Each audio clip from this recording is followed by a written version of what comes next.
今日想同大家分享一下用 A1 Cleansing Cream 加 Lift 機做一個皮膚大清潔。A1 嘅份量呢一定要足夠啊，好似我咁額頭一條，鼻梁一條，右邊顴骨經過下巴去到左邊顴骨又一條，咁嘅份量就差唔多啦。跟住我哋會攞出 Lift 機，今日我哋會做大清潔 C Mode， 開咗部 Lift 機較好強弱度，我哋就可以開始噶啦。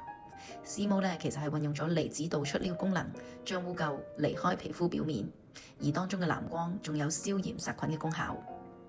我哋慢慢將部 Lift 機喺皮膚表面上面打圈，將 A1 呢推勻皮膚表面，唔使太大力㗎。成個 C Mode 大概5分鐘完成嘅時候，部機就會自動熄。放低部機之後，我哋就會進行第二部分嘅清潔啦，就係用徒手繼續喺面上面打圈。呢個時候好多人都好期待㗎，因為如果我哋繼續捽落去，有可能會捽到黑頭啦、粉刺，甚至乎好多死皮出嚟嘅。記住，但係唔好太大力喎，亦都唔好捽太耐啊。就好似今日我咁啊，發現呢一路捽嘅時候，皮膚開始興，膚溫開始高，就要停㗎啦。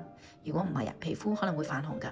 之後呢，我哋就會加水進行乳化同埋過水。完成之後，用乾淨嘅毛巾或者你平時用開嘅洗面布去清潔埋皮膚表面嘅水分，就大功告成啦。